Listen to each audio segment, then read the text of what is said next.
రాష్ట్ర ప్రజలందరికీ హృదయపూర్వకంగా నమస్కరిస్తూ, నిన్నటి దినం రాజధాని నట్టి నడిబొడ్డులో విజయవాడలో ప్రజాస్వామ్యం పైన దాడి జరిగింది అని అనాలను, లేకపోతే మనసుకు బాధ అనిపించి చెప్తా ఉన్నా. వ్యవసాయంపై దాడి జరిగిందా? రైతు బిడ్డలపై దాడి జరిగిందా? రైతుల జీవితాలపై ఇంత దుర్మార్గమైనటువంటి దాడే? ఈ ప్రభుత్వం బతికి బట్టగట్టేదానికే, ఇది మధ్యలోనే పోయేదానికే? ఈ రాష్ట్రం ఏర్పడినప్పటి నుంచి, ఆంధ్రప్రదేశ్ రాష్ట్రం ఏర్పడినప్పటి నుంచి ఇప్పటి వరకు ఈ రాష్ట్రంలో ఇంత నీచమైనటువంటి, దుర్మార్గమైనటువంటి, అప్రజాస్వామ్యకమైనటువంటి చర్యలు మునుపెన్నడూ ఏ ఒక్కరు చూసిండారు.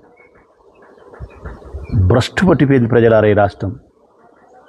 అప్పులు, అబద్ధాలు, దౌర్జన్యము, అక్రమ ఆదాయము, పోలీసు వ్యవస్థ నిర్వీర్యము, వ్యవస్థలన్నిటినీ ప్రభావితం చేసే చర్యలు ఇవే జరుగుతున్నాయి ఈ రాష్ట్రంలో.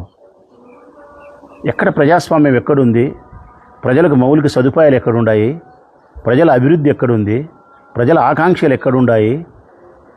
వారికి ఆరోగ్యం లేదు, వారి ఆపద సమయంలో లేదు, వ్యవసాయం లేదు, పిల్లల చదువు లేదు, ఏమీ లేదు ఈ రాష్ట్రంలో.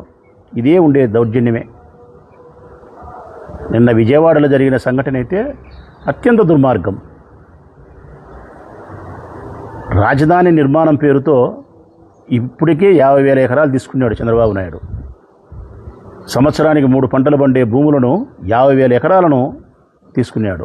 అది చాలదని చెప్పి ఆ 50,000 ఎకరాలకు ఇప్పటికేమైనా రాజధాని నిర్మించినారా? నిర్మించలే. ఆ 50,000 ఎకరాలలో రైతులకు ఇవ్వాల్సిన ఫ్లాట్లు ఏమన్నా ఇచ్చినారా? ఇవ్వలే. ఇప్పుడు మళ్ళీ ఒక 50,000 ఎకరాలు కావాలా అంటే 1,00,000 ఎకరాలలో 2 లక్షల కోట్లతో రాజధాని నిర్మిస్తాడంట. ఉట్టికి ఎగరలేనమ్మ స్వర్గానికి ఎగిరిందని చెప్పి ఒక కొత్త పెన్షన్ ఇవ్వలేని నీ ముఖానికి 2 లక్షల కోట్ల రూపాయలతో నువ్వు రాజధాని నిర్మిస్తావు 1,00,000 ఎకరాలలో. మళ్ళీ రైతుల దగ్గర నుంచి దౌర్జన్యకరంగా నువ్వు భూములు లాక్కొని రియల్ ఎస్టేట్ వ్యాపారం చేయడానికో, నీ కులస్తులను, నీ పార్టీ వారిని ఆదాయాన్ని కల్పించి ధనవంతులు చేసే ప్రయత్నం తప్ప మరొక ఆలోచన లేదు నీకు.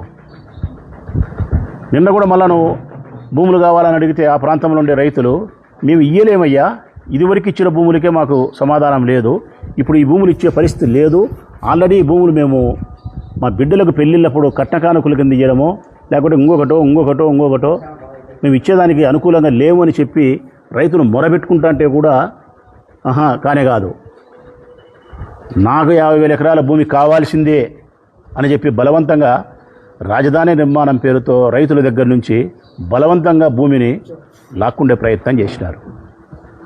ఈ క్రమంలో వాళ్ళు జగన్మోహన్ రెడ్డి గారిని కలిసినారు.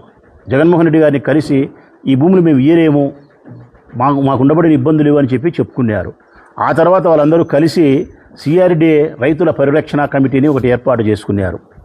ఆ సిఆర్డీఏ రైతుల పరిరక్షణ కమిటీ వేసుకొని ఆ కమిటీ నాయకత్వంలో వైఎస్ఆర్ కాంగ్రెస్ పార్టీ నాయకులు కావచ్చు, మనసు కలిగిన ప్రతి రైతులను ప్రేమించే ప్రతి మనిషిని ఆహ్వానించినారు. అయ్యా రండి, మా భూములలోకి, మాకు జరుగుతున్న అన్యాయాన్ని పరిశీలించండి, మేము భూములు ఇవ్వలేదని చెప్పి ఈ ప్రభుత్వం మా పైన కక్ష సాధింపు చర్యలు చేస్తూ ఉంది. ఇదెంత నీచమో, ఇదెంత దుర్మార్గమో చూడండి ప్రజలారా. రైతులు భూములు ఇవ్వలేదని చెప్పి ఇవ్వని ఆ పూలింగ్కు సహకరించబడినటువంటి రైతుల యొక్క భూములలోకి అధికారుల చేత నీళ్లను బలవంతంగా వదిలిస్తున్నారు. భూమిలోకి మట్టిని దౌర్జన్యంగా తవ్వుకొని తీసుకుపోతున్నారు. ఆ భూమిలోకి రహదారులు నిర్మిస్తూ ఉన్నారు.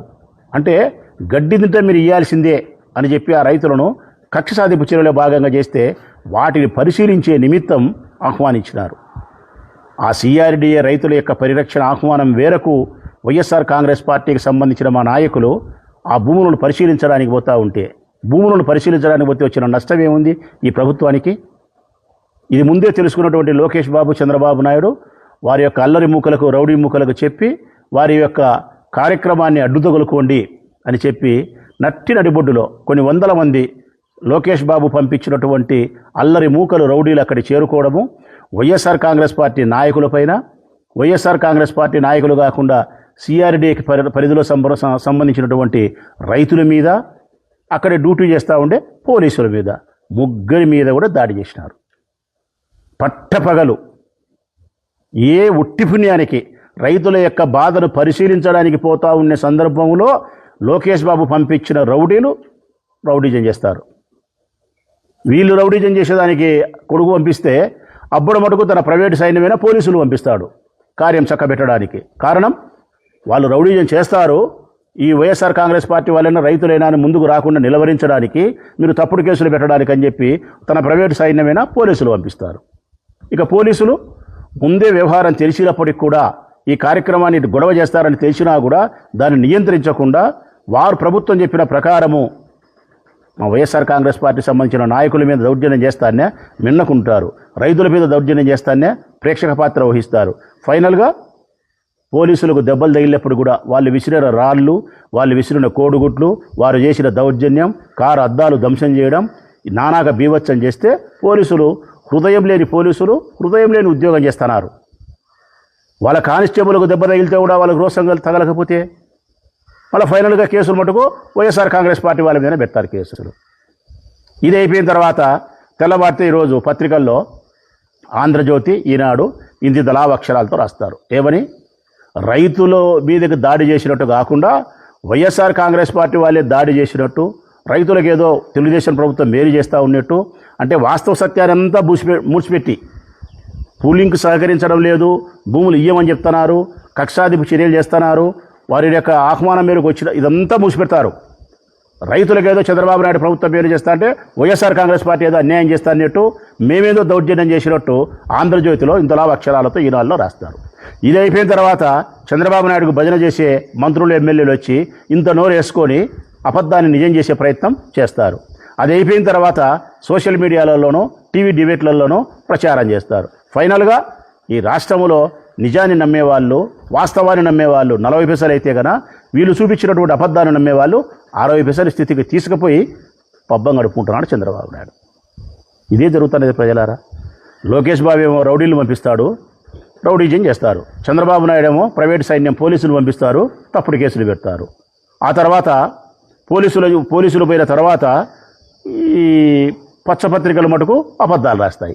పచ్చపత్రికలు అబద్ధాలు రాసినాక నాయకులు ఇంత నోరేసుకొని ప్రకటనలు చేస్తారు, సోషల్ మీడియాలోనూ డిబేట్లు పెడతారు. ఫైనల్గా అబద్ధాన్ని నిజం చేసే ప్రయత్నం చేసి రాజకీయం చేస్తున్నారు.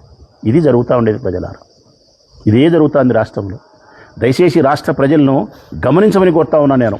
ఇది కేవలం ఇది ప్రజాస్వామ్యాన్ని పూర్తిగా చెరబట్టడమే కాకుండా, నా ఉద్దేశంలో అయితే యావత్ ఆంధ్రప్రదేశ్ రాష్ట్రంలో ఉండే అన్నం పెట్టే అన్నదాతలపైన చేసిన దాడిగా నేను భావిస్తాను. అన్నదాతలపైన చేసిన దాడి, అన్నం పెట్టే చేతిని నరికే ప్రయత్నం చేయడం, వారికి ఇష్టం లేని భూములను లాక్కుండే ప్రయత్నం చేయడం, రైతులను ఇంత గోడాడిచ్చిన తర్వాత, ఇంత బాధ పెట్టిన తర్వాత ఈ ప్రభుత్వం బతికి బట్టగట్టదే? ఈ ప్రభుత్వం బతికి బట్టగట్టే ప్రసక్తే లేదని చెప్తాను కదా. ఇంతగా రైతులను బాధించి, అన్ని వర్గాలలో బాధించి, ఇంత దౌర్జన్యానికి, హింసకు పాల్పడిన తర్వాత ఈ ప్రభుత్వము నట్టిని మధ్యలోనే పోతుంది. ఇది 5 సంవత్సరాలు ఉండే పరిస్థితి కూడా లేదు ప్రజలారా. ఈ వాస్తవ సత్యాలను గ్రహించాలని కోరుతా ఉన్నాం. మీరు ఎన్ని దౌర్జన్యాలు చేసినా, ఎన్ని తప్పుడు కేసులు మా వాళ్ళ మీద పెట్టినా, వైఎస్ఆర్ కాంగ్రెస్ పార్టీ జగన్మోహన్ రెడ్డి గారి నాయకత్వంలో రైతుల పక్షాన నిలబడుతుంది. రైతుల పక్షానే కాకుండా ఈ రాష్ట్రంలో బాధపడే బాధితుల పక్షాన వైఎస్ఆర్ కాంగ్రెస్ పార్టీ జెండా నిలబడుతుంది. మీరు ఎన్ని కేసులు పెట్టించుకున్నా కూడా ప్రజల కోసం, రైతుల కోసం కేసులు స్వీకరిస్తాం, పోరాటం చేస్తూనే ఉంటాం. మానుకునే ప్రసక్తి అయితే ఉండదు.